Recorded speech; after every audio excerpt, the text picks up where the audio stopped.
affiliates, and Manuel from the TSSA, Simon from ASLEF, Mickey Lynch, who's just gone from the RMT. We had fantastic contribution from EVG and Dirk, EVG and the big German. Ahmed from Morocco, who's also, where National Express works. Diego and I think Juan and Mario from Spain. Together with, this overview from Steve and Rob, and of course the wonderful work that's been done by Katie, who's been seconded into this to develop a project that's going to build on the first student success. Wonderful success, where we went and defined a union agreement and a union connection because we had leverage in one country and that the employer didn't behave the same in another. So the Teamsters in Unite came together and made that happen. Just extraordinary stuff. But once you have a success, it then has to move down into the next success. As Tony says, you set yourself up for success because in that we can't afford to fail. And when we are successful, we've then got the new target.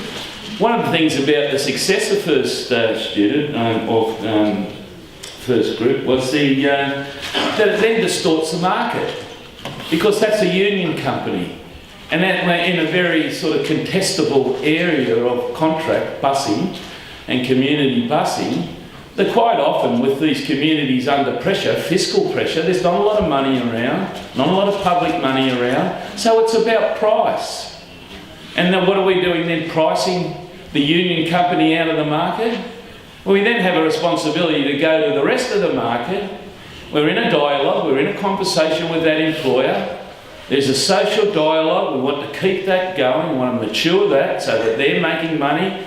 And as Sharon said this morning, that money is translating into better work, better lives, better pay, more secure work, all the things that are important. And then we say to them, well, this is our narrative. Well, if you agree with us, and we can use all of the resources we've got to go and belt the living bejesus out of your competitor. So we're having in our success then translates into a responsibility then to close that market up. And to do it in a way that's pervasive. So it's just not the Teamsters and what's going on in the United States of America and Unite. And that's what we heard from Ahmed from Morocco and what they're doing in Germany and the lies and the distortions. Because if you've got bad labour practice, you've got bad governance practice, you've got bad ESG practice. You've got executives that pay themselves for doing too much. They've got performance targets that are about really ruining the company and extracting value for their own selfish and professional advancement. We know without a doubt, maybe we can't prove it straight away, and that's where we need forensic investigation, and we have to map those things. And when we find them, we've got to communicate them. And we've got to go out there and hit them where they live in their reputation. And if they're tax avoiding, and I've got no doubt they are, because that's the sort of shoddy company that they seem to be building their international commercial success on, the bottom of the market. And in some areas like Germany, as we heard at lunch, they've been priced out of the market because they got a contract, and it can't deliver any money. They're going broke. So we've got to integrate ourselves into that and the decision-making behind it that awards these contracts based on a lack of transparency or understanding or commitment to the people getting in and out of those buses. That ended up, as we heard today, an accident in Chattanooga where people were killed. So it's a great opportunity. And I'll finish here because Jim's here and there was lots of people in the room. To be able to sit in 1 minute and define what we can do and should do in being able to secure labour rights around the world.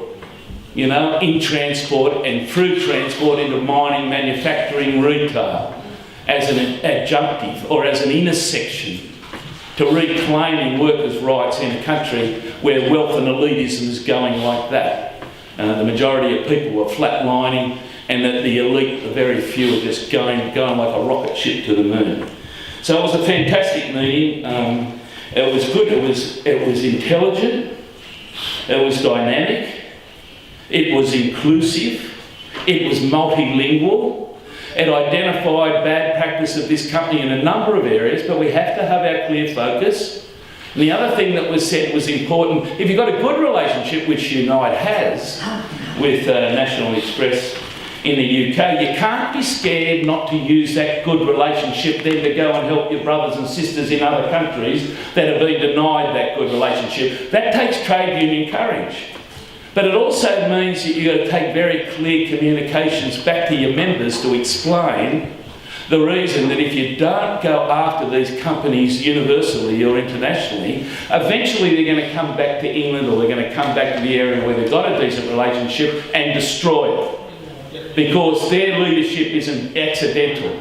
And they decide at the board of directors that they're going to do these things, and we're going to make sure that in the future we're going to, and if they want to continue to make those decisions, this is the other thing about public companies, shareholder leverage, not just turning up to the AGM, being able to get out there and be able to talk to the pension funds, talk to the people investing there, and expose them for what they are. Because if they want to continue to do it, let's get them off the board and get people in there that are going to look after the interests and the commercial interests of the shareholder and all of the people that get on and off those buses. It was a fantastic meeting, filled us up with energy, and now I know some of the others are at the meeting are going to make a contribution. So thanks very much, Tony.